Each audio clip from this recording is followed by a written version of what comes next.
that when it comes to prioritization plays a very big role in our life. ठीक है? What are the different aspects of life जिसमें तुम्हें ऐसा लगता है that these are like you could give certain examples of aspects of life जहां पर हम prioritization को use कर सकते हैं? हमारी हमारी लाइफ के किन एस्पेक्ट्स में हम प्रायोरिटाइजेशन को एज अ कॉन्सेप्ट अगर जिंदगी में अगर इंप्लीमेंट करते हैं तो that is very beneficial for us. What are those according to you? So we can say it is important in every we can say so मोटा मोटी हर जगह तो ये इम्प्लीमेंट होता ही है. ओके, मतलब मोटे अगर मोटे तौर पर प्रायोरिटाइजेशन. अगर हम इसे प्रॉपरली समझे और प्रॉपरली फॉलो करें तो लाइफ के हर एस्पेक्ट्स में लगभग मोटा मोटी इस्तेमाल होता ही है. और हमें बेनिफिट भी मिलेगा अगर हम करेंगे तो उसको ये वे में नहीं जाएगा मतलब. बट अगर हम रियल लाइफ में अगर बात करते हैं तो suppose if a person has a goal, right, a person could could have certain task and there he could prioritize, he could use prioritization, right? At the same time, अच्छा, what do you think, what is your current skill set when it comes to prioritizing things in your life? मतलब तुम अपनी जिंदगी में कितना सही चीजों को प्रायोरिटाइज कर पाते हो अभी तक? What is your मैं करता level हूँ according मैं to you? आगे जो भी इम्पोर्टेंट चीजें मैं उसको प्रेफर करूँ. हाँ, पर अल्टीमेटली कभी ना कभी ऐसा हो ही जाता है कि मैं नहीं कर पाता हूँ. मतलब एक Okay, माइंड रहता है पर हो नहीं पाता. okay. तो क्या, ओके, चलो ठीक है. देखो, in general we know that prioritization isn't something जिसके बारे में हम बहुत कैजुअली और बहुत फ्रीक्वेंटली डिस्कस करते हैं, या जब भी हमारी लाइफ में अगर कोई सिचुएशन आता है, सर्कमस्टेंस आता है, तो उसमें हम प्रायोरिटाइजेशन को यूज करते हैं. Understand this. सबसे पहली चीज तो ये कि हमारे जितने भी डिसीजंस रहते हैं, राइट, अब ये प्रायोरिटाइजेशन का कॉन्सेप्ट आता किस केस में है? When do we have this situation जहां पर हमें चीजों को प्रायोरिटाइज करना पड़े? बहुत सारी हमारी लाइफ के एस्पेक्ट्स ऐसे होते हैं जिसमें हमें प्रायोरिटाइज करना होता है, बट हम उसमें प्रायोरिटाइजेशन का कॉन्सेप्ट यूज ही नहीं करते. जैसे फॉर एग्जांपल, प्रायोरिटाइजेशन की शुरुआत कहां पे होती है? When eight the same amount of time आपके पास एक से ज्यादा चीजें हैं जिनमें आपको टाइम इन्वेस्ट करने की जरूरत है.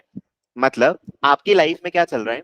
आपकी लाइफ में एट अ टाइम किसी मोमेंट पे एक से ज्यादा चीजें हैं करने को, राइट? आप ये भी कर सकते हो, ये भी कर सकते हो, ये भी कर सकते हो, ये भी कर सकते हो, ऐसी बहुत सारी चीजें हैं, ठीक है?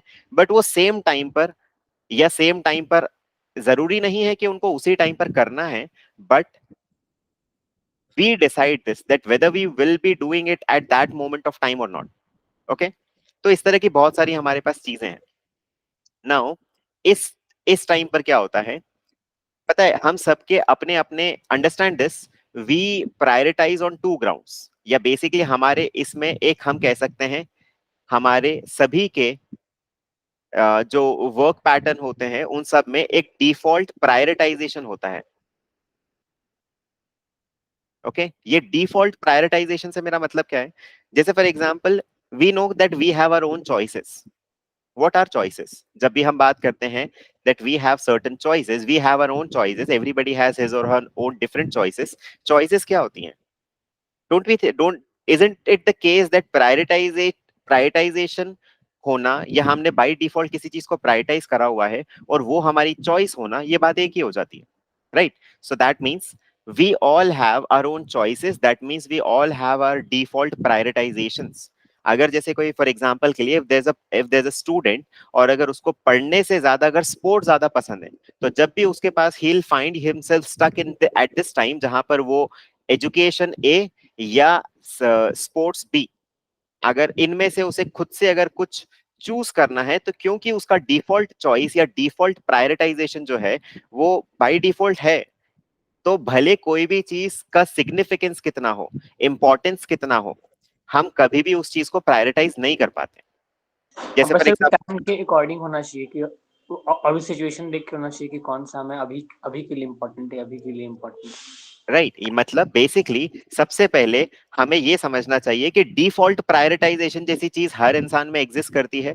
आप अपनी लाइफ में कोई गोल अचीव करने की बात करें, या आप अपनी जिंदगी के किसी भी एस्पेक्ट में बात करें, there is a default prioritization जो हम सभी हमारी चॉइसेस के बेसिस पे, चॉइसेस उन्हीं का रिफ्लेक्शन है, उस बेसिस पे हम सेट कर चुके हैं.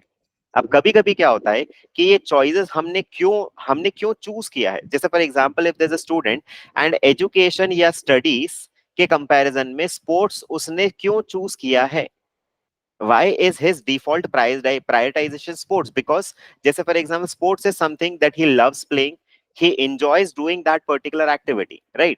उससे उस इंसान को कहीं ना कहीं उससे एक रिवॉर्ड सा मिल रहा है, his brain is getting certain some sort of reward out of it, which is much better in comparison to studies। और इसीलिए हैप्पीनेस वाला हार्मोन्स होता है वो सिक्रीट होने लगता है। कौन सा हैप्पीनेस वाला जो हार्मोन्स होता है सिक्रीट होने लगता है, उससे प्लेजर मिलता है। हैप्पीनेस का हार्मोन अलग रहता है, स्ट्रेस रिलीविंग हार्मोन डोपामीन जो होता है, द फील गुड हार्मोन, वो अलग होता है। ऐसा मतलब इन जनरल अगर what you are saying is not happiness of happiness वाला हार्मोन, बट ये वो है यू फील गुड, ऐसा वो वाला हार्मोन है, दैट इज डोपामीन। हाँ, डोपामीन सिक्रीट होता है, राइट। डोपामीन सिक्रीट कब होता है? तो डोपामीन सिक्रीट होता है जब आपके दिमाग में कोई रिवॉर्ड साइकिल जो है वो कंप्लीट हो जाती है। हम इन सब चीजों के बारे में भी जब हम आइडेंटिटी लेवल पे जाएंगे तो हम उसके बारे में सीखेंगे, राइट। दैट मीन्स हमारा दिमाग कैसे काम करता है, it works in terms of reward cycles या हैबिट्स। वो कैसे चलती हैं, वो कैसे एग्जीक्यूट करती है, दिमाग उन्हें कैसे ऑटोमेट करके रखता है, और क्यों हमारे लिए उन सब चीजों को ओवरकम करना या उन्हें बदलना मुश्किल होता है। These are like certain things that will be looking at, but अभी फॉर द टाइमिंग यहीं पे रुकते हैं। तो यहाँ पे एक कोई भी इंसान अगर स्पोर्ट्स को ज्यादा प्रेफर कर पा रहा है, मतलब उसकी कुछ डिफॉल्ट चॉइसेस हैं एंड बाय डिफॉल्ट उसको जो पसंद है उसके बेसिस पे उसने किया है। अब ऐसे टाइम पर कभी कभी ये चीजें इतना ज्यादा ओवरवेलमिंग हो जाती हैं कि अगर आप टाइम की नजाकत, हम कहते हैं ना समय की नजाकत को देखकर काम करना चाहिए, as you said that time के बेसिस पे हमें चीजों को प्रेफरेंस देना चाहिए, ऑफ कोर्स। मगर जो बच्चे ये चीज नहीं कर पाते, राइट, या ये हम सब अलग अलग डिग्री पे या लेवल पे कर पाते हैं, तो ये चीज क्यों होती है? Why is it the case that we are not able to? Because we are so much overwhelmed with the rewards, yeah, the mental pleasure that we get from the second thing, which wasn't supposed to be chosen as a priority at that moment, at that time। Sports को उस time पर हो सकता है जैसे कोई studies point of view से बहुत इंपॉर्टेंट टाइम चल रहा है, उस टाइम पर logically we would say that sports को प्रेफर नहीं करना चाहिए था, एजुकेशन को या स्टडीज को प्रेफर करना चाहिए। But because we feel so overwhelmed by this sport thing, that one thing कि उस टाइम पर हम क्या करेंगे, हम इसे I would say that postpone कर देंगे। जैसे हम उस टाइम पर how do we evade certain situations if we find ourselves caught into those things? हम क्या करते हैं कि हम कह देते हैं ठीक है ना यार, अभी मैं खेल लेता हूँ, मैं क्या करूंगा, मैं बाद में पढ़ लूंगा, मैं वहां से आके पढ़ लूंगा, ठीक है।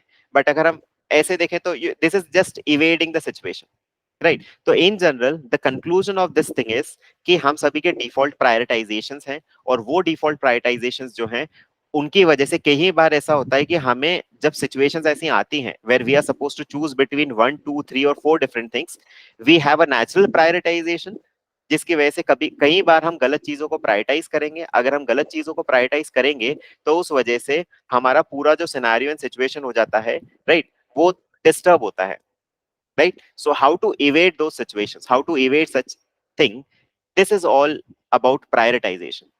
आप अपनी लाइफ में अगर जैसे for example if I talk about education, yes okay let's not right education, I should write studies.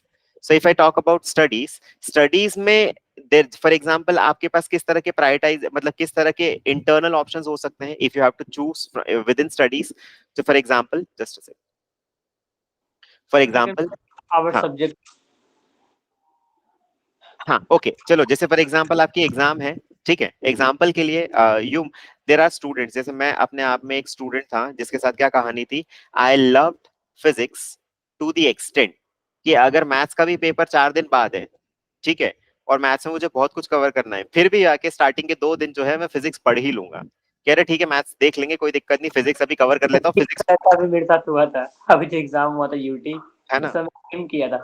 बस कल एग्जाम में हिंदी का मैं अभी फिजिक्स बना रहा हूँ बैठ के। हाँ ये पता है कि आप सोचो, don't you now realize that you too had a default prioritization, जो तुमने चूज नहीं किया ये ऑटोमेटिकली हो गया।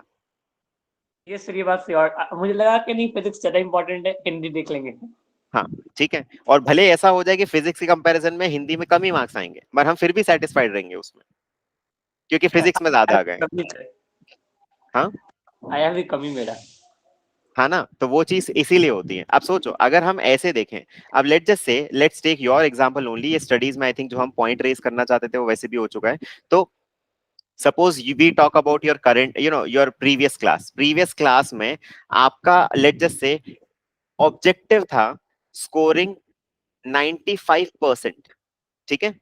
बट 95% अगर हमें स्कोर करना है तो उसकी प्रायोरिटीज बिल्कुल क्लियर हैं, जैसे equal importance to all the subjects, right. क्यों? इनफैक्ट स्पेशली ऐसे सब्जेक्ट्स लाइक हिंदी जिसमें आपको मार्क्स जो हैं वो बहुत मुश्किल से मिलते हैं और छोटी छोटी चीजों में डिडक्ट हो जाते हैं, आई वुड से वहां पर डोंट यू थिंक लॉजिक ये कहता है कि इसमें भी इक्वली हार्डवर्क करो, या हो सकता है उससे ज्यादा हार्डवर्क करो, बिकॉज हिंदी में स्कोर करना उतने marks, if it is relatively difficult for you in comparison to physics, then logically you should spend more time in Hindi. नहीं लगता ऐसा? है ना, मतलब अगर हम ऐसे देखें। हाँ लगता है पर होता नहीं है ऐसा एक्चुअली। एग्जैक्टली अब ये यही चीज है, अगर ये चीज नहीं होती है मतलब ये सबसे क्लियर एग्जांपल है that everybody we all have our default prioritisations in our lives. हम सभी की डिफॉल्ट प्रायोरिटाइजेशंस होती हैं, डिफॉल्ट चॉइसेस जिसे हम बोलते हैं, ठीक है। ये प्रायोरिटाइजेशन बोलो या चॉइसेस बोलो, अब यहाँ पर क्या होता है ना, जब हम इन चॉइसेस को एग्जीक्यूट करते हैं तो जैसा मैं अभी कह रहा था हम ऑटोमेटिकली करते हैं, ठीक है। और इसीलिए क्या होता है कि अगर आपका ओवरऑल रिजल्ट 95, ओवरऑल ऑब्जेक्टिव 95, आपका गोल अगर ये था, अगर आप ये चीज अचीव करना चाहते थे और अगर आप ये चीज नहीं कर पाए, तो आपका सबसे बड़ा जो दुश्मन बना होगा, जो सबसे बड़ा चैलेंज, जो सबसे बड़ी गलती जो आपने की होगी, जिसके बारे में आप कभी पता नहीं कर पाओगे, वो होगी आपका डिफॉल्ट प्रायोरिटाइजेशन में problem. Right, don't you think so? आपको फिजिक्स में सोचो, अगर ऐसा होता that you were suppose to be the winner, you are suppose to be the first in physics olympiad, अगर ये गोल होता तो अगर फिजिक्स उसके बाद जाके हिंदी में अगर सिर्फ पासिंग मार्क्स आते तो भी चलता, राइट। ये बट सब पे गोल पे डिफर करता है कि हमारा गोल एग्जैक्टली 95% लाना, उसमें इक्वली हर सब्जेक्ट को हमें ट्रीट करना चाहिए और सब पे मेहनत करना है, पर हम एक एग्जैक्टली सब्जेक्ट को ज्यादा मेहनत किए, कुछ छोड़ दिए, नेग्लेक्ट कर दिए, तो हमारे लिए भारी पड़ गया। हाँ, और वो आपके, क्योंकि अगर आपका फाइनली परसेंटेज, फाइनली अगर आपके जो परसेंटेज हैं वो आपके लिए मैटर करते हैं, तो आपको यही करना चाहिए। मगर हमारे जो जो चीज हमें पसंद होती है, दिस इज लाइक, ये अपने आप में एक एडवांटेज हमें मिल जाता है because of our choices, right. And I would say logically choices से कोई प्रॉब्लम नहीं है, चॉइसेस सबकी होती हैं और होनी चाहिए, बट चॉइसेस को लॉजिकली एग्जीक्यूट करना इज समथिंग जिसमें हम गलती कर रहे हैं, and that is the mistake that we should all avoid, right. तो ये कैसा केस हो गया, जैसे हमने एक स्टडी से रिलेटेड लिया, ठीक है। अब स्टडी से रिलेटेड हमने लिया और हमने हमने इंटरनल चॉइसेस सब अलग अलग सब्जेक्ट्स ले लिए। लाइकवाइज ऐसा भी तो होगा, जस्ट अ सेकंड, लाइकवाइज ऐसा भी तो होगा कि हमारी जिंदगी के बहुत सारे दूसरे एस्पेक्ट्स हैं, ठीक है। We have different aspects of our life, जैसे फॉर एग्जांपल एक हो गया, व्हाट शुड आई से,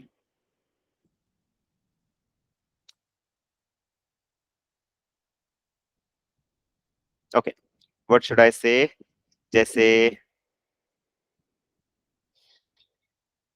okay, suppose you have a goal related to studies, अरे कहाँ चला गया ये,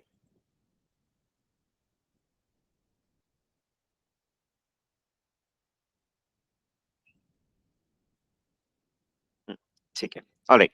सो आपके पास एक गोल है, एट द सेम टाइम आपके पास कोई सिचुएशन है, ठीक है। अब यहाँ पर आपके इंटरनल चॉइसेस नहीं है कि आपका गोल एक था स्टडी, और उस स्टडी से रिलेटेड आपको कुछ करना था, क्योंकि यहाँ पर you have a goal that at the same time हम बात कर रहे हैं, ठीक है। तो at the same moment, at the same time क्या हुआ है, that you should be focused on a goal, and then another, all of a sudden a situation has come up. Now both seem to be equally important to you.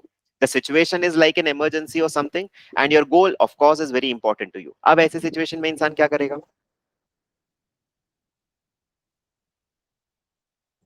तो बहुत confuse हो जाएगा पहले तो कि क्या करना है। ओके ठीक है, ये नेचुरल स्टेट हो जाएगा। और फिर वे अपने गोल को ही प्रेफर करेगा, मुझे लगता है। ओके, एंड व्हाट इफ अगर वो सिचुएशन अगर किसी उसी इंसान के फैमिली से रिलेटेड रही तो इमोशनल हो जाएगा, गोल को छोड़ देगा। है ना? मतलब again your choices and your emotions, अब यहाँ पर चॉइसेस के साथ आपके इमोशंस भी एक रोल प्ले करने लग जाएंगे। यस ठीक सर। है, and not just your emotions, अब यहाँ पर देखो क्या क्या चीजें प्ले कर सकती हैं role. As for example emotions आपके एक इंपॉर्टेंट रोल प्ले कर सकते हैं। ठीक है, फिर उसके बाद जाके जैसे फैमिली इज द केस, आपके इमोशंस में आप ड्राइव हो सकते हो। Obviously we have the thing of choices, right? हमारी चॉइसेस हमारे लिए बाय डिफॉल्ट, जो हमारी डिफॉल्ट चॉइसेस है वो अपने आप में एक और रोल प्ले कर ही रही है वहां पे। ठीक है, तो in all these, in due to the effect of all these and various other aspects to life, तो उस टाइम पर क्या होता है, let just say that you were not able to resist and you chose the situation. ठीक है, अब क्या होता है पता है, whenever we choose the situation, naturally लोगों के साथ ये होता है दैट जैसे ही you choose the situation, what is the result of it, you are looking to the situation, आप अपने गोल को 2 मिनट के लिए साइड में रख रहे हो, but the one thing that comes is frustration. Don't you think सो? सबसे पहले हम फ्रस्ट्रेट होने लगते हैं, है ना?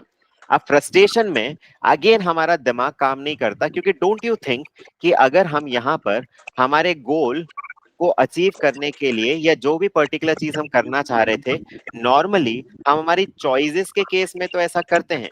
जैसे अगर ये सिचुएशन में, अगर आप किसी सर्कमस्टेंस की वजह से या किसी सिचुएशन की वजह से ना, जैसे हमने पहले देखा था ना कि स्पोर्ट्स और स्टडीज में किसी इंसान ने स्पोर्ट्स को चूज किया, तो उस टाइम पर तो हम बहुत इजीली हमारे दिमाग को ये कह देते हैं कि ठीक है, मैं बाद में इस चीज को कर लूंगा, मैं मेरे गोल के टुवर्ड्स जो काम करना है उसको मैं पोस्टपोन कर देता हूँ। हम करें ना करें is a different thing, but हम ऐसा बोल के खुद को मना लेते हैं। But yes. ऐसे टाइम पे when we are frustrated, when we are like getting irritated, उस टाइम पर यू वुड नोटिस दैट हम कभी भी ये नहीं सोचते कि चलो एक काम करते हैं, इस गोल को ही रीस्केड्यूल कर लेते हैं। अब रीस्केड्यूल करने से मेरा मतलब बस यही है, पोस्टपोन कर लिया आपने, उसको रीअरेंज कर लिया कि आपका ओवरऑल दिन का जो टास्क है वो तो खत्म हो ही जाए, और तो अगर ठीक वो नहीं हो पा रहा है है, तो कम से फोन कम के दो दिन। हाँ, बोलो। बस अपने आप को सेटिस्फाई करने के लिए नहीं कि कल कर लेंगे, एक प्रॉपर शेड्यूल के साथ कि कल इतना बजे हम कर लेंगे काम, और अभी के लिए इम्पोर्टेंट है तो अभी हम ये कर लेते हैं। एग्जैक्टली, राइट, तो ये सारी सिचुएशंस क्रिएट होती हैं, right? These are like circumstances, these are like problems that we face in our lifes. ठीक है, अब ये हमें क्लियरली समझाती, यहाँ से क्लियरली बताता है कि नहीं यार, this is something that we don't, हम साइकोलॉजिकली ट्रेन हो चुके हैं in a particular way, and because of that, क्योंकि हम उस टाइम पर हमारे खुद के, देखो every time at no matter, we need to understand that the biggest advantage or the biggest weapon that we have every time is our ability to choose. But the thing is कि choice is अपने आप में a weapon that isn't easily utilized.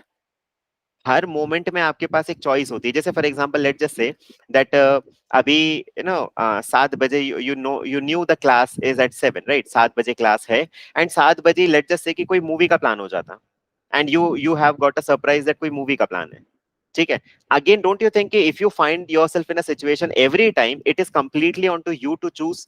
अब either you could flow into your emotions, flow into your rewards that are going on, या flow with the dopamine flow, है ना, जो आप में बढ़ा है, एक स्पाइक जो आया है किसी चीज को लेकर, एक्साइटमेंट जो आया है, या तो हम उसमें फ्लो हो जाएं, या हम लॉजिकली हमारी चॉइस एग्जीक्यूट करें। मगर तो लॉजिकली, ऐसे ऐसे ऐसे किसी जो जब भी हमारे पास ऐसा कुछ आता है कि हमें चॉइस लेना है, तो मोस्टली इमोशंस और जो ये होता है, जो हमारा एक्साइटमेंट होता है, हम उसी की तरफ चल जाते हैं, हम लॉजिकली अपना ब्रेन यूज नहीं करते किस तरफ एग्जैक्टली, जाना है। And you need to understand this. हम जब आगे सेल्फ डिसिप्लिन पढ़ेंगे तो उसमें I explain you certain things, and that is there are like certain theories जो साइंटिफिकली प्रूवन है, टेस्टेड प्रूवन थ्योरीज हैं, which tells you a lot about will power. क्योंकि आपको ना जब चूज करना है किसी चीज को, when ever you execute your choice, उसके लिए एक ताकत लगती है, और वो होता है विल पावर। और विल पावर अपने आप में एक ऐसा रिसोर्स है जो बहुत लिमिटेड होता है, मगर हम उसको इजीली, अगर हम उसको प्रॉपरली अगर यूज नहीं करते हमारी लाइफ में, तो हम हमारी तरफ से, हमको ऐसा लगता है कि हम एफर्ट्स तो बहुत कर रहे हैं, हम एफर्ट्स तो बहुत ज्यादा डाल रहे हैं, बट फिर भी हमें रिजल्ट्स नहीं मिल रहे, क्योंकि बहुत सारे इश्यूज हो सकते हैं। One of those is prioritisation. ठीक है, एनर्जी तो इन्वेस्ट हो रही है ऑन डेली बेसिस, आप अपना 100% पूरी एनर्जी दे रहे हो दिन भर डेली बेसिस पे, बट कहाँ आपकी एनर्जीज इन्वेस्ट हो रही है वो क्लियर नहीं है, वहां पर प्रॉब्लम है, that leads to problems. Sir life के हर इंस्टेंस में तो चॉइस ही होता है कि अभी मैं सो के उठा तो अभी मुझे मोबाइल यूज करना चाहिए या फिर अभी मुझे अपना होमवर्क देख लेना चाहिए। एक चॉइस है, हमेशा एक चॉइस होता है। अब वही वही एग्जैक्टली, गलत चॉइस के कारण पूरा आपका पूरा टाइम बर्बाद हो जाता है। वही। अब इसीलिए तो I think now this time I tried making sure that you are clear with it कि प्रायोरिटाइजेशन अपने आप में कितना सिग्निफिकेंट रोल प्ले करता है। नाउ अंडरस्टैंड दिस, प्रायोरिटाइजेशन इसलिए बहुत जरूरी है, बहुत कैजुअली हम बोल देते हैं पर हमारी लाइफ में बहुत ज्यादा डीपर लेवल पर प्रायोरिटाइजेशन एक रोल प्ले करता है, the role of prioritization in a life at a deeper level. क्योंकि सोचो ये चीजें ना, हम इन चीजों को पे फोकस नहीं करते, but these are certain things जो हमारी लाइफ को बैकग्राउंड में रूल कर रही हैं, जो आपने बाय डिफॉल्ट ऑटोमेटिकली चीजें, behaviours, choices, default working patterns and everything आपने बना लिए, these will keep, these keep on ruling our lives. Anyways, so today what we'll be going through is we will be actually looking at certain methods that we can always implement in our lives to go, to properly prioritize things in our lives. Okay, तो क्या चीजें हैं? Alright, there are certain concepts जो हैं इससे related, हम उनको discuss करेंगे।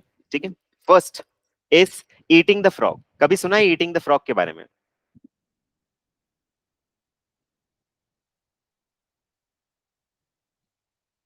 आई गेस नो। No sir. हाँ, okay.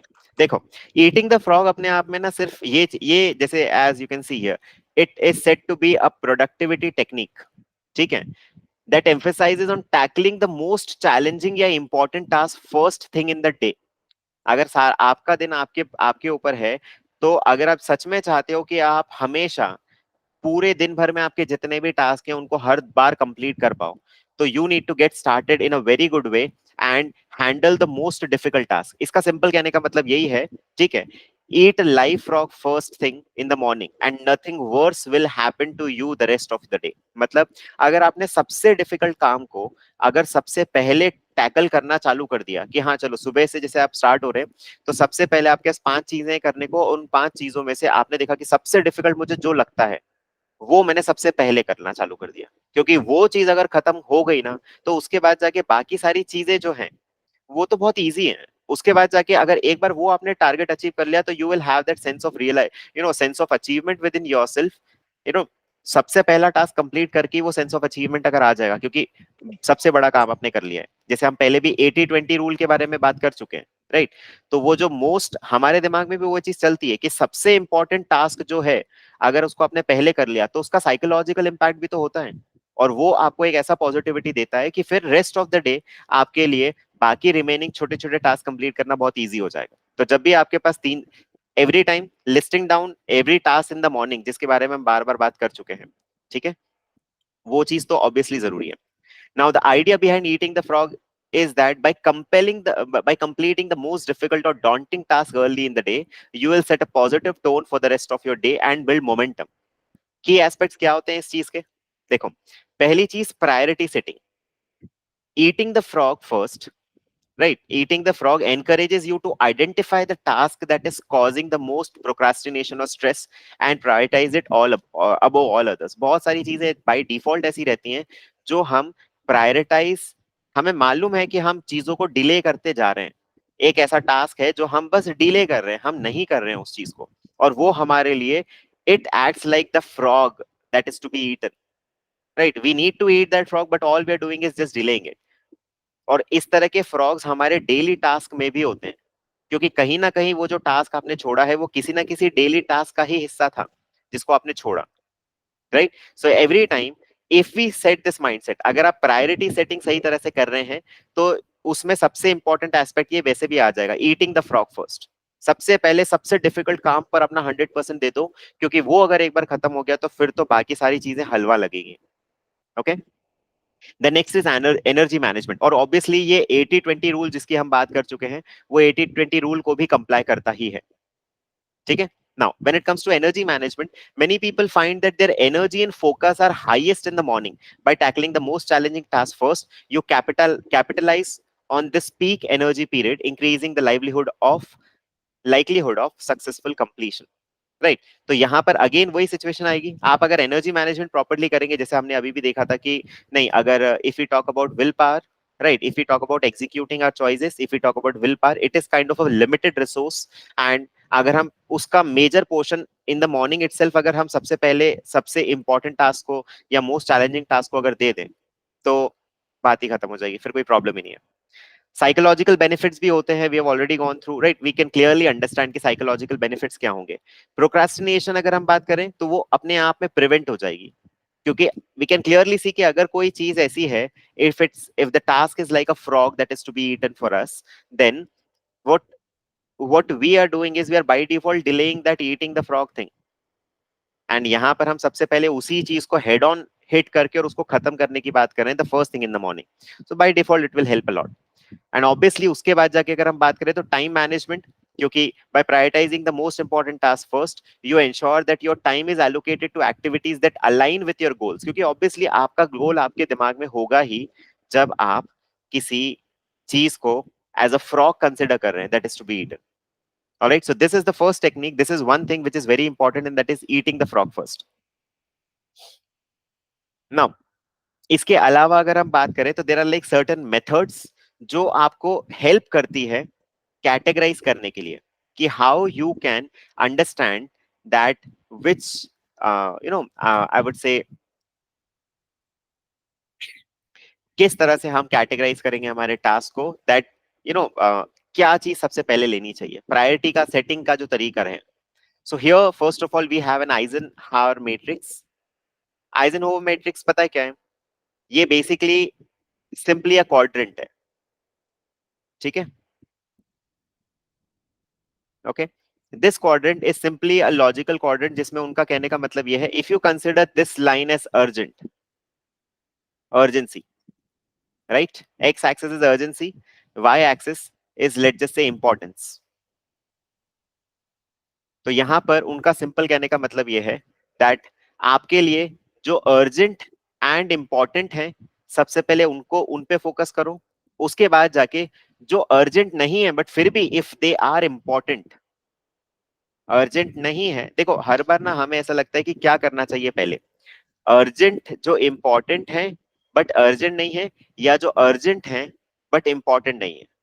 And everybody says that, मतलब कुछ लोग ऐसा भी सोचते हैं कि जो ज्यादा इंपॉर्टेंट नहीं है बट अर्जेंट है वो चीज को कर लो, बट अंडरस्टैंड दिस, अगर वो चीज सच में इतना अर्जेंट होगी, if the thing that you're talking about that is supposed to be taken on this as a second priority, बस फर्स्ट प्रायोरिटी तो हम उसी को दे रहे हैं जो सबसे ज्यादा अर्जेंट है और सबसे ज्यादा इंपॉर्टेंट है, राइट। अब अगर हम सेकंड चीज उसको इंपॉर्टेंस देना चाह रहे हैं, सेकंड में डाल रहे हैं उसको जो अर्जेंट भी हो बट इतना इंपॉर्टेंट नहीं हो, तो डोंट यू थिंक वो अपने आप में इतना अर्जेंट हो गया है कि उसकी अर्जेंसी की वजह से ही वो इंपॉर्टेंट बन चुका है, तो वो by default I can say that वो फर्स्ट में ही आ जाएगा।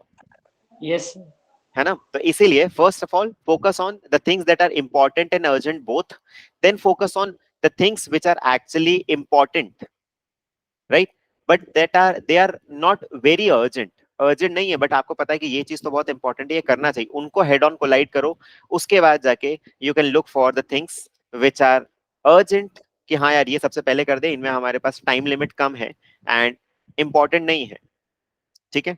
एंड आई थिंक इस पे तो हमें कभी काम करने की जरूरत ही नहीं ना, अगर ये चीजें कभी भी आती हैं तो इनको ना इनसे डील करना बहुत जरूरी है, एंड दैट इज डेलीगेशन।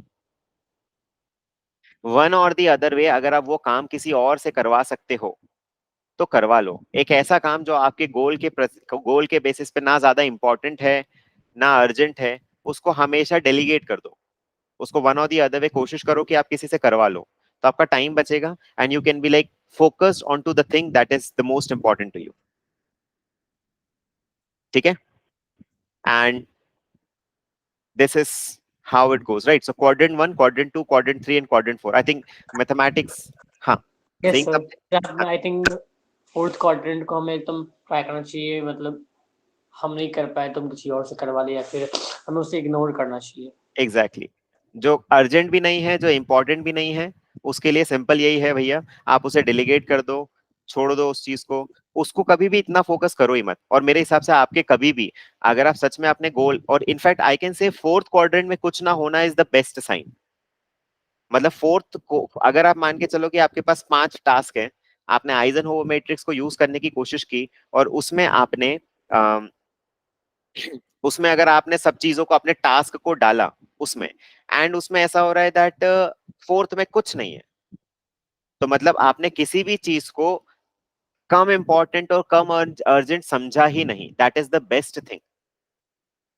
ठीक है, मतलब आप अपनी तरफ से अपने गोल के लिए, गोल को जो आपने प्लानिंग के थ्रू टास्क में ब्रेक डाउन किया है एट द एंड, राइट, जो हम हायरार्की पूरा देख रहे थे, उसमें जो आपने टास्क में ब्रेक डाउन किया है वो आपका परफेक्ट है। ठीक है, और वहां पर आप हर चीज को इंपॉर्टेंस इतनी दे रहे हो, आप हर चीज की इंपॉर्टेंस रियलाइज कर रहे हो, और इसीलिए आप कोई भी ऐसी चीज की टुवर्ड्स अप्रोच ही नहीं कर रहे, या कोई भी डेली बेसिस पे ऐसी चीज ही नहीं है आपके रूटीन में जो ना ही इंपॉर्टेंट है और ना ही अर्जेंट है। Right, yes sir. सो है ना, तो this you can always consider this as a sign, जब भी हम ये अगर तो हमारी जिंदगी, हमारे फोर्थ क्वाड्रेंट में कुछ भी नहीं है तो उस समय हम सही पाथ पे चल रहे हैं अपने एग्जैक्टली गोल। इसको हम एज ए यूज कर सकते हैं ट्रैकर, कि देख लो अगर पहले आपके आइजनहोवर मैट्रिक्स में डाल, इसको यूज करने की आदत डालो, और अगर देख लो कि अगर इसमें हमें पहले फोर्थ क्वाड्रेंट में कुछ नहीं मिल रहा था बट अब मिलने लगा है, मतलब हम कहीं ना कहीं कुछ गलतियां कर रहे हैं, हम साइड ट्रैक हो रहे हैं, उसको समझने में this could be the best thing, fourth quadrant. Alright, now उसके बाद जाके there is one more thing and that is ABC prioritization method. But ये भी अपने आप में वैसे ही मेथड है, ज्यादा डिफरेंस नहीं है। देखो, it simply says this method involves categorizing task into 3 groups, A B and C. A task क्या है आपके, these are high priority task, right, इनकी प्रायोरिटी बहुत ज्यादा हाई है, दे आर अर्जेंट भी एंड इंपॉर्टेंट भी। अगर आइजनहोवर मैट्रिक्स यूज नहीं कर रहे हैं तो हम ये भी यूज कर सकते हैं कि जो अर्जेंट एंड इंपॉर्टेंट दोनों हैं उन पे सबसे ज्यादा फार्म करेंगे, they require immediate attention and should be completed as soon as possible. ये वो टास्क है हमारे, टास्क ए। टास्क बी की जब हम बात करते हैं, these are medium priority task that are important but not as urgent, right, जिसको हमने लिया उधर, राइट, जिसको हमने second I would say quadrant में लिया। ठीक है, ये यस। इंपॉर्टेंट है बट अर्जेंट नहीं है। Task C are low priority task that are neither urgent nor important. तो वहां पर हमारे पास 4 कैटेगरीज थी, एबीसी प्रायोरिटाइजेशन में हमारे पास 3 कैटेगरीज हो जाती हैं। मगर आई वुड से दैट अगर हम ऐसे देखें तो ज्यादा मैथमेटिक्स जिसको जिसका अच्छा है उसके हिसाब से तो आई वुड से दैट जो हमारा आइजनहोवर मैट्रिक्स है उसको ही यूज करना बेस्ट है। But just for knowledge you can also categorize into 3 task if you don't feel comfortable with the quadrant, ऐसा। बाकी उसके बाद जाके आई होप यू रिमेम्बर हमने ना स्टीफन कोवे की बुक के बारे में बात किया था, 7 habits of highly effective people. Yes sir. हाँ, वो बुक जो है उसमें स्टीवन कोवे ने आइजनहोवर मैट्रिक्स को थोड़ा सा चेंज किया, और उसमें उन्होंने बस इतना सा चेंज किया, एंड दैट इज कि जब भी हम यहाँ पर कहते हैं कि दिस इज अर्जेंट, ठीक है, तो यहाँ पर ये जो अर्जेंट है ये मोर अर्जेंट है एंड ये लेस अर्जेंट है। जैसे हमारी positive x axis and negative x axis होती हैं, पॉजिटिव पे ज्यादा नेगेटिव पे कम, उन्होंने उसको वैसे कर दिया।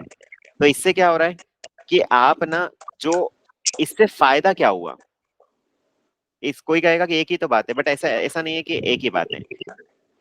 इसका फायदा ये हो जाता है कि आप सोच के देखो, मतलब आप अगर किसी चीज को टास्क कंसिडर करते हो तो भले वो ज्यादा हो या कम हो, इम्पोर्टेंट तो है, राइट, मतलब वाला ज्यादा अच्छा है, इसमें इम्पोर्टेंस कम से कम दिखाया जा रहा है ना कि हमें करना ही करना है, ऐसा नहीं एग्जैक्टली। कि एंड लाइकवाइज आप इनमें इतना ज्यादा क्रीम टास्क पे चलते हो, ये इनफैक्ट आई वुड से ये टाइम मैनेजमेंट जब आप अपने आप में अगर एक ग्रुप को भी लीड कर रहे हो, तो आप तो क्या उसमें कर सकते हो कि आपको मालूम है कि अलग अलग लेवल्स पे लोग हैं, आप क्या करोगे, आप अगर टॉपर हो तो आप बस ये देखोगे कि मोस्ट अर्जेंट मोस्ट इंपॉर्टेंट चीजें मैं देखूंगा, फिर उसके बेसिस पे लेवल्स ऑफ हायरार्की में मैं उन्हें नीचे डाउन साइड करता जाऊंगा, वैसा। ठीक है, I think this is now, इसमें ही समझ में आ गया होगा, this is like less urgent. Okay, so this is the Covey time management matrix. ठीक है, हम मतलब at the end of the course, if you feel like कि अगर कुछ ऐसी चीजें रहती हैं that you want to be discussed, या certain principles from certain books like 7 habits of highly effective people और समथिंग, या एटॉमिक हैबिट्स, तो वो लास्ट में हम उससे भी एक बार डिस्कस कर लेंगे, पर मैं क्योंकि उसको एक गो थ्रू कर लूंगा और मैं एक पॉइंट्स को हाईलाइट कर लूंगा जो पॉइंट्स मुझे मिस चाहिए। ओके ठीक है, तो फिर एक काम करते हैं, सुदर्शन ऐसा करते हैं, let's get started with just one book eight a time, ठीक है? मैंने एटॉमिक हैबिट्स की पीडीएफ तो वैसे भी भेज ही दी थी, है ना, ग्रुप में है ही सही, उसको एटॉमिक पढ़ना हैबिट चालू, है ना? हाँ, ऑलवेज सेट अ टारगेट कि मींस 18 से मेरा वेकेशन है, समर वेकेशन। मैं नहीं समझ पाया सुदर्शन।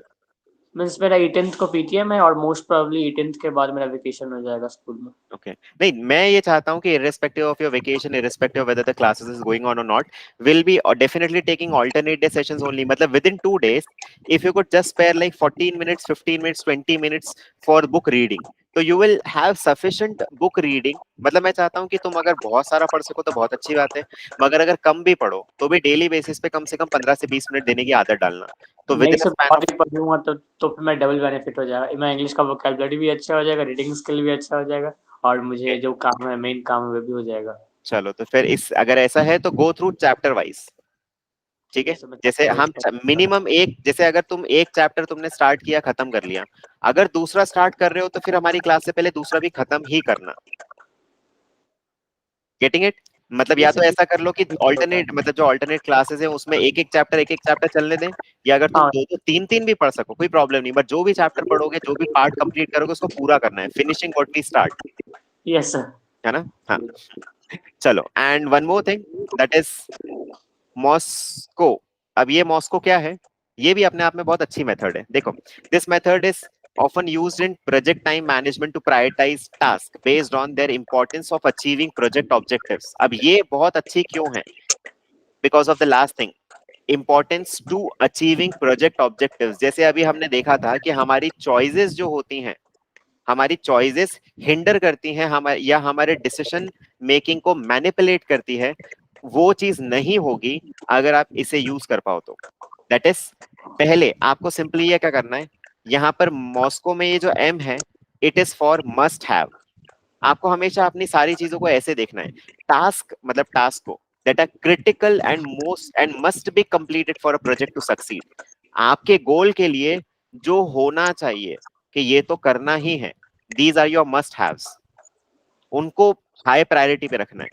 शुड हैव मतलब जिनके बिना काम चलेगा ही नहीं, ये तो जरूरत है, तो फिर हम उन पे फोकस करेंगे। That is important task but not critical for immediate completion, ये एक तरह से less urgent and more important ही है। And finally could have means desirable task but not essential. हमारे कुछ ना एक्स्ट्रा करने की भी इच्छा होती है, या क्या साथ में ये भी कर लूं वो भी कर लूं, ये कहीं ना कहीं काम आएगा।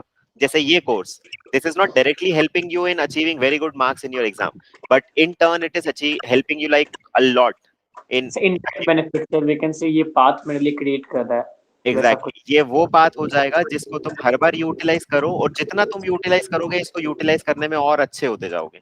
ऐसा, these are like certain skills जिनको आप बस इंप्लीमेंट करना चालू करो, ये धीरे धीरे आप इतना और अच्छे से इंप्रूव हो जाते हैं कि हम एट अ टाइम ऐसी सिचुएशन में आते हैं कि we can actually create our own methods जो हमारे लिए बेस्ट सूटेड होती हैं।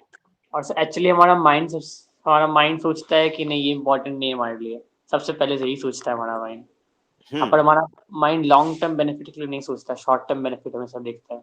देखो, आपका दिमाग आपको क्यों किसी चीज में इंटरेस्ट लेने में हेल्प करेगा, जो चीज आपके दिमाग को ही बदल रही है। बाय डिफॉल्ट, हाँ ये बात सही है सर। तो आपका दिमाग क्यों हेल्प करेगा आपकी, अगर वो अपने, देखो, अंडरस्टैंड एक दिस। हार्ड स्टेप होगा सर, हार्ड स्टेप, एक क्या? हार्ड स्टेप होगा हमारे लिए लेने का। इम्पोर्टेंटली देखो, we all need to understand one thing, पता है what is the essence of spirituality? जैसे for example just when it comes to the essence of spirituality, we have added critical aspects of spirituality into this course as well, जो हम internal level, जब identity level पर काम करने वाले third layer में हम जाएंगे ना, तब हम देखेंगे। Understand this, your life is not run by you. अगर 24 घंटे की अगर हम बात करें ना, so that's, and it's not just on to you, it is for every single normal person in the world. Our life is not run by ourself. Ourself का मतलब होता है कि मैं इस मोमेंट में मुझे क्या करना है मैं डिसाइड करूंगा, और हर एक पल में मैं डिसाइड करूंगा, ना मेरी आदतें, ना मेरे रिफ्लेक्सेस, ना मेरे चॉइसेस। देखो रिफ्लेक्सेस ऐसा नहीं कि आग में हाथ डाला हुआ है तो मैं डिसाइड करूंगा कि मुझे निकालना है कि नहीं, वो बात नहीं कर रहे हैं हम। हमारे डिफेंस मैकेनिज्म बहुत अच्छे हैं, मगर मेंटल लेवल पर क्या होता है कि सुदर्शन प्लीज एक सेकंड म्यूट कर लो थोड़ा, आई थिंक बार बार उससे आवाज आ रही है शायद। हाँ ओके, देखो क्या होता है ना कि हाँ, कभी कभी ऐसा रहता है हमारे साथ कि वी से दैट मैं हमारे डिफेंस मैकेनिज्म्स तक ठीक है, बट उसके बाद भी जाके अगर हम देखें तो आप brain controls us a lot, और ये सारी चीजें बैकग्राउंड में होती है इसलिए हमें कहीं पता नहीं चलता। स्पिरिचुअलिटी भी अगर हम एज अ स्टडी देखें तो, या स्पिरिचुअलिटी एज एनीथिंग जिस भी तरह से अगर हम उसे देखें, it is indirectly helping you understand. It is जैसे साइकोलॉजी क्या करती है, साइकोलॉजी स्टडी के बेसिस पे आपको ये बताती है कि ये आपके दिमाग के वर्किंग पैटर्न्स हैं, दिमाग आपसे आपको बिना बताए ये सारी चीजें करता है, ये बिहेवियर्स होते हैं, ये पर्सनालिटी ट्रेट्स होते हैं, ये कैरेक्टर होता है इंसान का, ये इंसान का सोचने का नजरिया होता है, दीज आर पर्सपेक्टिव्स। ठीक है। स्पिरिचुअलिटी ये बताती है कि ये सारी चीजों के पीछे आपके पास आप खुद भी चॉइसेस एग्जीक्यूट कर सकते हो, आप इन सब चीजों से आजाद हो सकते हो। साइकोलॉजी कहती है, साइकोलॉजी आपको सारी चीजें खोल के रख के देती हैं कि इस तरह से आपका दिमाग जो है वो आपको बैकग्राउंड में दुनिया में ह्यूमन ब्रेन ह्यूमंस को बैकग्राउंड में ऐसे चलाता है, लोगों को बिना उनको बताए कि देखो उनका ही दिमाग उन्हें चला रहा है, राइट, उनके डिसीजंस ले रहा है, उनकी तरफ से बोल रहा है, उनकी तरफ से रिएक्ट कर रहा है, आपसे वो सारी चीजें करवा रहा है और आपको पता भी नहीं है, राइट। उसमें साइकोलॉजी आपकी हेल्प करती है उन चीजों के ट्रेंड्स पकड़ने में, उनके बिहेवियर्स एंड एवरीथिंग को पकड़ के सामने लाने में। स्पिरिचुअलिटी आपको ये कहती है कि हम आपको रास्ता बताते हैं कि आप इन सब चीजों से कंप्लीटली आजाद कैसे हो सकते हो, ऐसा। So that's how it goes. And इस कोर्स में हमने साइकोलॉजी से लेकर स्पिरिचुअलिटी तक सब चीजें वैसे भी मिक्स इन कर दी है। तो इवन स्पिरिचुअल फीलिंग भी, क्या, स्पिरिचुअलिटी भी रखा है कोर्स में। हाँ देखो स्पिरिचुअलिटी कोर्स में इसीलिए है, स्पिरिचुअलिटी एज अ सब्जेक्ट नहीं है कोर्स में, but the depth to which we need to understand certain things, उन चीजों को समझने के लिए there are certain spiritual concepts जो सिर्फ सुनने की बात है और हमें क्लियरली समझ में आता है कि हाँ that is an absolute truth, उनको भी यूज किया गया है ऐसा। जैसे for example if somebody tells you कि sun rises in the east, तो अब ये चीज ऐसी है कि किसी भी इंसान को बोलने की जरूरत नहीं है। ये if a person lives on earth, हर इंसान जिसके लिए ईस्ट अगर एक ही डायरेक्शन में है तो फिर उसको पता है कि हाँ सन राइजेस हियर ओनली, ऐसा। तो उस तरह की चीजें जो है उनके भी रेफरेंसेस बहुत सारे हैं इसमें। इनफैक्ट रेफरेंसेस नहीं कहूंगा but I would say concept के यूटिलाइजेशन है। खैर let's proceed for the timing. Okay, and finally we won't have this time that is tasks that are not a priority for the current project phase। मतलब ये चीज आई would से सबसे important यही होता है। अंडरस्टैंड दिस, अगर आप चीजों को सही तरह से प्रायोरिटाइज कर रहे हो तो किन चीजों को नहीं प्रायोरिटाइज करना है ये आपको सबसे पहले पता होना चाहिए। That is why won't haves are the most important ones, कि यार ये चीज को तो अभी सच में करने की जरूरत नहीं है। अगर एग्जाम चल रही है और बच्चे को स्पोर्ट्स बहुत ज्यादा पसंद है और अगर उसको ये पता है कि this is a won't have for me for the time being, then उस टाइम पर तो आई वुड से ये उसके लिए सबसे ज्यादा जरूरी होता है। मतलब जब सच में क्रिटिकल टाइम्स होते हैं, when we are like very much closer to our goals, वहां पर won't haves are the most important things. Alright, so ये ये कुछ मेरे क्लास में कुछ बच्चे सिर्फ 11th का बनाते हैं मैथमेटिक्स। तभी उसका क्या नीड है, कुछ उसका कोई इम्पोर्टेंस अभी नहीं, अभी तो बोर्ड के लिए अच्छा मार्क्स आना चाहिए उन लोग का। वो हम्म, अभी जो उन लोग का एग्जाम चल रहा है, करिकुलम है, उसमें वे लोग अच्छे नहीं है। एक मतलब एक 10th में हम परफेक्ट हो गए तो हमें 11th में मूव करना चाहिए, पर हम्म, 10th में ही परफेक्ट है नहीं तभी भी 11th बना रहे हैं, तो फिर तो एक बैड डिसीजन है हमारे लिए। ये this is a clear case of lack of clarity, lack of prioritization। तभी भी उन्हें ईगो रहता है, सिर्फ तभी 11th बना रहे हैं। एक फीलिंग होता है हायरार्की का जो नहीं उन्हें वो बहुत। वो एक तरह का ग्रेटिफिकेशन है, वो इट्स लाइक हम कहते हैं ना कि ये भी अगर हम देखें तो psychologically this is a defence mechanism और this is a psychological mechanism जो हमारे दिमाग में चलता है, because we need to have something on to us, कि हमारे पास कुछ ऐसा है जिसकी वजह से हम तुमसे काफी ज्यादा अच्छे हैं, हम आपसे एक लेवल बियॉन्ड हैं। ये चीज के लिए ये साइकोलॉजिकल ट्रिक्स हमारा दिमाग ही खेलता है। अन्ना अदरवाइज सोचो कोई कौन इंसान जो सच में सेन है, राइट, कौन सा बच्चा जो सच में समझदार है और वो देख पा रहा है कि वो क्या कर रहा है। If a student is like really able to see what he is doing, will he ever do something like this? अभी सामने में गोल हमारा 10th बोर्ड है, उसमें पता नहीं अच्छा मार्क्स आएगा कि नहीं आएगा, और सब 11th, मेरे ख्याल से मोस्ट ऑफ बच्चे सब 11th पढ़ रहे हैं अभी। इसी चीज को हमने गोल सेटिंग में भी देखा था, जब मैंने तुम्हें कहा था डिफरेंट लेयर्स ऑफ गोल्स होते हैं, राइट। एंड आपका इमीडिएट गोल ये है, आपके सारे एफर्ट्स इसमें होने चाहिए, क्योंकि इसके एफर्ट्स जो हैं, इसके टुवर्ड्स आप बढ़ तभी पाओगे जब आप ये कंप्लीट कर लोगे। यस आप सर। सेकंड चीज के टुवर्ड्स तब बढ़ पाओगे if it is a hierarchy, if it is a layering. तो सेकंड की तरफ आप तभी बढ़ पाओगे जब फर्स्ट कंप्लीट है। और फर्स्ट को ही अगर आप 100% नहीं करोगे, तो इसके जब जाओगे तो क्या कॉन्फिडेंस लेके जाओगे, ये तो सोचो। पूरा पूरा मोटिवेशन चला जाएगा 10th का। हाँ, आपको लग रहा है कि अगर आप ऐसे कदम उठाएंगे तो आपकी रेलगाड़ी या आपका जो मोमेंटम है वो कंटिन्यूअसली बढ़ता ही जाएगा। क्या आप अपने आप में एक सेल्फ प्रोग्रेसिव जर्नी में रहोगे? नहीं रहोगे, क्योंकि आपके रास्ते में ऑब्स्टेकल्स ही इतने आएंगे, क्योंकि लैक ऑफ प्रायोरिटाइजेशन है। आपको क्लियरली आपका फोकस ही नहीं समझ में आ रहा ना। आपको देखना ही नहीं आ रहा है कि मुझे किस गोल को देखना चाहिए अभी। आपके दिमाग में हर दिन अगर एक क्लियर चीज है कि हाँ ये मेरा गोल है, तो फिर आपके सारे एक्शंस उसको ध्यान में रखते हुए होंगे। बढ़कर आपके दिमाग में अगर वो चीज डेली बेसिस पे है ही नहीं, तो जस्ट थिंक ऑफ इट। फिर तो आप अपनी तरफ से कितना भी एनर्जेटिक है, कितना भी इंटेलिजेंट है, कितने भी एफर्ट्स डालें, आपके efforts he by default scattered होंगे, और उनका इफेक्टिव रिजल्ट जो है वो बाय डिफॉल्ट कम होगा। हो गया, मतलब ही नहीं निकला ऐसा। This is how things go. And यही सारी चीजों को हम सबसे इंपॉर्टेंटली करेक्ट करना चाहते हैं। Like there are like thousands of problems that students face. In fact ये जो जो कोर्स है ना, अचीवर्स माइंडसेट, क्या तुम्हें समझ में आ रहा है? When it comes to mindset, we it is very important for us to realize the mistakes that we are doing right now, and तो देन मैं वी भी कैन। मिस्टेक करने वाला था हाँ, कोर्स लेने से पहले। मैंने सोच रहा था कि मैं भी 11th बनाता हूँ, क्योंकि सब बना रहे थे इसीलिए। तो अब तुम भी अब भेड़ मैं चाल चलने वाले थे। मैं छोड़ दिया वो डिसीजन, उसी समय फाइन, पोस्टपोन कर दिया मैं। चलो दैट्स वेरी गुड। हाँ, हाँ, इसलिए तो मैं इस कोर्स के बहुत जेई के बारे में बात कर रहा था आपसे, क्योंकि मेरे मेंटलिटी में भी वही था उस समय। फिर उसे इससे पोस्टपोन क्या किया होता है, अपने गोल के लिए। इससे बहुत सारे बच्चे जो सच में केपेबल है, जो सच में कुछ कर दिखा सकते हैं, मगर उनको डायरेक्शन नहीं होने की वजह से, उनको सही तरीका नहीं पता होने की वजह से, वो ऐसी ऐसी गलतियां करते हैं जिनका इलाज बाद में हो नहीं सकता, क्योंकि टाइम निकल चुका होता है। बट चलो, that's good. And in fact I would से अपने फ्रेंड्स को चाहो, जो ये जो समझदार लोग हैं ना, दूसरे तुम्हारे ये फ्रेंड्स, इनको भी एक बार बोलना, ठीक है? या फिर एक काम करना कि उनको बोलना कि अगर भाई तुझे क्लास चाहिए, तो मैं एक सर की जो क्लास है, अगर ये वाली जो वैसे भी मतलब सारी क्लासेस की रिकॉर्डिंग्स रहती हैं, तो ये रिकॉर्डिंग जो है इसकी मैं ड्राइव पे इसको सेव करके और उन्हें भेज, मतलब ड्राइव पे बाय डिफॉल्ट रहेगी, तो लिंक शेयर और समथिंग मैं कर दूंगा। तो उनको दिखाना, ताकि उनको भी समझ में आए कि भाई साहब, don't don't do that, right, be on the track, वो जरूरी है आपके लिए। ये मैं एक अच्छे फ्रेंड होने के नाते उन्हें समझाऊंगा। हाँ, देखते दैट हैं इज, क्या हाँ, करते हैं। दैट इज कम्प्लीटली ऑन, नहीं मतलब ये तुम्हारी रिस्पॉन्सिबिलिटी बस इतनी कि तुमने बता दिया, बाकी उनकी चॉइस, क्योंकि 99% चांसेस है कि वो शायद सुने ही ना।